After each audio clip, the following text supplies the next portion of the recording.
देखो आगे थर्ड है फ्लूइड मोज़ेक मॉडल।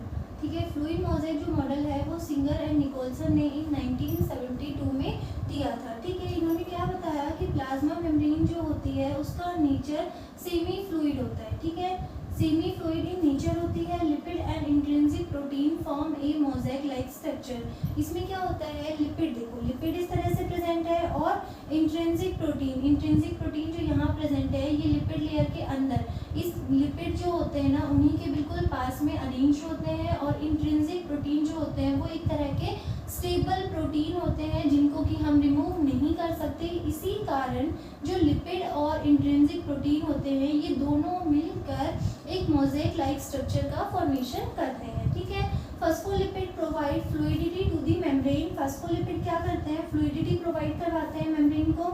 और उसके अलावा proteins are present in the form of iceberg in sea of lipid. Proteins जो होंगे वो कहाँ प्रेजेंट होते हैं, जैसे ये एक सी है, ठीक है, इसमें लिपिड ही लिपिड प्रेजेंट है, उनके बीच में आइसबर्ग की फॉर्म में प्रोटीन्स प्रेजेंट होते हैं। ठीक है, लिपिड्स का पूरा सी होता है, मतलब लिपिड्स जो होते हैं वो मैक्सिमम होंगे, ज़्यादा होंगे, और उनके बीच बीच में आइसबर्ग की फॉर्म में प्रोटीन्स प्रेजेंट होते हैं। ठीक है, अब उसके बाद में ये जो मॉडल है देखो इसमें फॉस्फोलिपिड की बाइलेयर अरेंजमेंट है, by molecular lipid layer of lipid. ठीक है, उसके बाद में ये जो बड़े बड़े प्रोटीन दिखाई दे रहे हैं ये क्या है, ये एक तरह के टनल प्रोटीन है। ठीक है, ये टनल प्रोटीन जो होते हैं ये एक एंड से दूसरे एंड तक, लिपिड है, लिपिड की लेयर है। ठीक है, उसके बाद में यहाँ तक ये क्या है, बाई मॉलिक्यूलर लिपिड लेयर। अब इस लिपिड लेयर के एक एंड से दूसरे एंड तक प्रेजेंट होते हैं, present from one end to another. और उसके बाद में इनका मेन फंक्शन क्या होता है, सब्सटेंस को ट्रांसपोर्ट करने का मेन फंक्शन होता है। अंदर लेके जाते हैं और कुछ सब्सटेंस को बाहर लेकर आते हैं। ठीक है, तो सब्सटेंस को ट्रांसपोर्ट करने का काम कौन करेगा, टनल प्रोटीन। और मेनली देखो एक टनल प्रोटीन का एग्जांपल दे रखा है पोरेंस। पोरेंस जो होते हैं वो एक तरह के टनल प्रोटीन होते हैं। ठीक है, अब उसके बाद में यहाँ पर ये जो लिपिड की लेयर है उसके ऊपर की तरफ इधर ये पेरिफेरल प्रोटीन प्रेजेंट है। ठीक है, ये पेरिफेरल प्रोटीन जो होता है इसको हम एक्सट्रिंसिक प्रोटीन भी कहते हैं। क्यों कहते हैं, क्योंकि ये सबसे आउटर प्रेजेंट होता है। उसके बाद में इस वाले सबसे आउटर रीजन में प्रेजेंट होता है, इसीलिए कैन बी रिमूव्ड इजीली।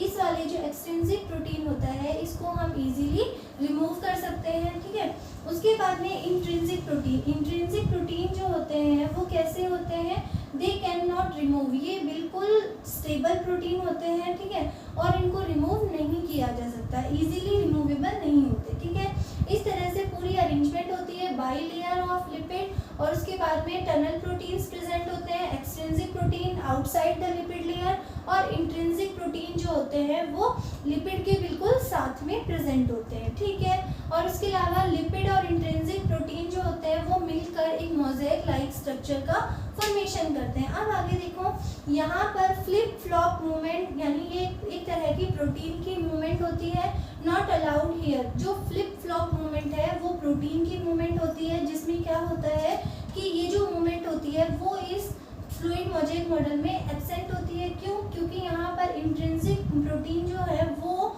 एक जो इंट्रिंसिक प्रोटीन जो है वो एक एंड से दूसरे एंड पर नहीं जा सकते। ठीक है, मीन्स देखो intrinsic protein can not move from one lipid layer to another. एक लिपिड लेयर पर यहाँ पर अरेंज है तो ये एज इट इज अपनी पोजीशन में बने रहते हैं, अपनी पोजीशन को चेंज करके इधर से उधर नहीं जा सकते। ठीक है, इंट्रिंसिक एक्सट्रिंसिक प्रोटीन है उनको हम हटा सकते हैं आराम से, पोरिन प्रोटीन का फंक्शन हो गया ट्रांसपोर्ट का।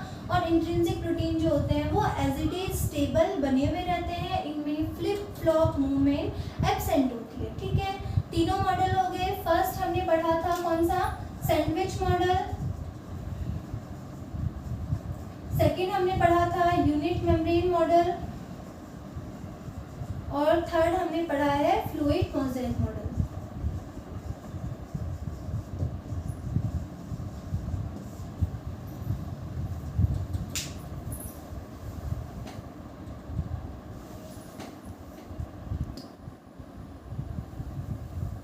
देखो आगे है functions of plasma membrane. Plasma membrane जो होती है उसके फंक्शन कौन कौन से हैं। फर्स्ट है important for transport of substance. Transport of substance substance कौन कर रहा था प्लाज्मा मेम्ब्रेन में, जो टनल प्रोटीन प्रेजेंट होता है। तो देखो जो ट्रांसपोर्ट सब्सटेंस का ट्रांसपोर्ट होगा वो एक्टिव होता है, ठीक है। अगर एक्टिव ट्रांसपोर्ट है तो वहाँ पर हमें केमिकल एनर्जी की रिक्वायरमेंट होगी। एक्टिव है इट मीन्स जो सब्सटेंस की मूवमेंट होगी वो अपनी लो कंसंट्रेशन से हाई कंसंट्रेशन में होगी, ठीक है। मीन्स जहाँ पर बहुत कम अमाउंट में है वहाँ से हाई अमाउंट में जहाँ पर सब्सटेंस प्रेजेंट है वहाँ तक मूवमेंट होती है। Low concentration to high concentration movement of substance which is require chemical energy, और वो क्या कहलाता, वो है एक्टिव ट्रांसपोर्ट, ठीक है। इसमें क्या होता है, जो सब्सटेंस की मूविंग होती है, सब्सटेंस की जो मूवमेंट होती है वो अगेंस्ट कंसंट्रेशन ग्रेडियंट होते हैं, ठीक है। कंसंट्रेशन ग्रेडियंट क्या होता है कि जब सब्सटेंस अपनी हाई कंसंट्रेशन से लो कंसंट्रेशन की तरफ जाता है तो उसका वो मतलब जो कंसंट्रेशन ग्रेडियंट है वो कंसंट्रेशन ग्रेडियंट में substance high concentration to low concentration में मूव करेगा। लेकिन अगर अगेंस्ट कंसंट्रेशन ग्रेडियंट है तो वहाँ पर सब्सटेंस जो होगा वो low concentration to high concentration move करता है, ठीक है। अब उसके बाद देखो सेकंड है पैसिव। एक्टिव में क्या होगा, केमिकल एनर्जी की रिक्वायरमेंट होगी, low concentration to high concentration movement होगा, और उसके अलावा जो मूवमेंट होगा वो अगेंस्ट कंसंट्रेशन ग्रेडियंट होगा, ठीक है, due to the movement of substance from low concentration to high concentration. अब उसके बाद है सेकंड पैसिव ट्रांसपोर्ट। पैसिव जो ट्रांसपोर्ट होगा उसमें देखो do not require energy, means यहाँ पर जो सब्सटेंस का मूवमेंट होगा वो अपनी हाई कंसंट्रेशन से लो कंसंट्रेशन की तरफ होगा, जो कि अकॉर्डिंग टू कंसंट्रेशन ग्रेडियंट, ठीक है।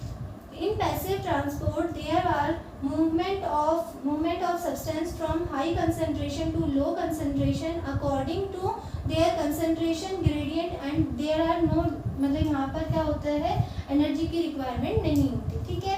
अब उसके बाद है एक्सोसाइटोसिस और endocytosis. Exocytosis means exo means exit, ठीक है। Exit of substance from the cell से अगर हम सब्सटेंस को बाहर निकाल रहे हैं, रिमूव कर रहे हैं, तो उस प्रोसेस को हम कहते हैं एक्सोसाइटोसिस। और एंडोसाइटोसिस क्या होता है, जिसमें कि entry of substance inside the cell, cell के अंदर।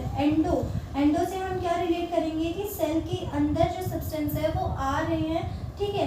तो देखो ये जो एंडोसाइटोसिस है ये अगेन टू टाइप्स की होती है, one is pinocytosis and second is phagocytosis. Pinocytosis जो होगी उसमें देखो intake of fluid substance. Pinocytosis है, इस प्रोसेस में क्या होगा, intake of fluid substance, fluid जो फ्लूइड फॉर्म में जो सब्सटेंस है उनको इनटेक करेगी सेल, जिसको कि हम पिनोसाइटोसिस के नाम से जानते हैं, ठीक है। उसके बाद में यहाँ पर इस पिनोसाइटोसिस में क्या होता है, फ्लूइड सब्सटेंस को एंटर करती है, तो इसी कारण इसे क्या कहते हैं, सेल ड्रिंकिंग की प्रोसेस पिनोसाइटोसिस, और सेल ईटिंग की प्रोसेस जो होगी वो फेगोसाइटोसिस, ठीक है। फेगोसाइटोसिस में क्या होता है, एनगल्फमेंट ऑफ सॉलिड पार्टिकल, मींस जो सेल होती है वो अपने अंदर सॉलिड पार्टिकल्स को अपने अंदर लेती है, इनटेक करती है, तो उस प्रोसेस को हम क्या बोलते हैं, सेल ईटिंग और फेगोसाइटोसिस। तो फर्स्ट जो फंक्शन था हमारा important for transport of substance, चार तरह से पढ़ा, एक्टिव, पैसिव, और उसके बाद में एक्सोसाइटोसिस और endocytosis. Endocytosis again two types का होता है, पिनोसाइटोसिस एंड फेगोसाइटोसिस। अब आगे देखो helpful in exchange of gases का एक्सचेंज करने में भी ये जो प्लाज्मा मेम्ब्रेन होती है ये हेल्पफुल होती है। उसके अलावा सेलेक्टिवली परमिएबल होती है, ठीक है। सेलेक्टिवली परमिएबल का क्या मतलब है कि कुछ सेलेक्टिव सब्सटेंस को ही अपने अंदर से मूव करने देती है, ठीक है। उसके बाद में सेल टू सेल रिकॉग्निशन का क्या मतलब है कि ये जो प्लाज्मा मेम्ब्रेन होती है यहाँ पर ग्लाइकोप्रोटीन और ग्लाइकोलिपिड जो होते हैं ये प्रेजेंट होते हैं, जिसके कारण ये जो सेल होगी वो क्या करती है, सेल टू सेल रिकॉग्निशन में हेल्प करती है, रिकॉग्निशन करती है। इसमें देखो अगर कोई हार्ट सेल है तो वो लिवर के पास नहीं जा सकती, और अगर कोई लिवर की सेल है तो वो हार्ट के अंदर नहीं जा सकती। इस तरह से उनको हार्ट वाली जो सेल्स है उनमें क्या है, सब सेल्स में क्या होता है, ग्लाइकोप्रोटीन और ग्लाइकोलिपिड, जिसके कारण वो क्या करती है कि अपनी जो सेल है उसको रिकॉग्निशन कर सकती है, अपनी सेल को पहचान सकती है, ठीक है। कंप्लीट है प्लाज्मा मेम्ब्रेन का हमने स्ट्रक्चर पढ़ा, उसके बाद में उसका जो मॉडल थे वो पढ़े और उसके बाद में फंक्शंस, ठीक है।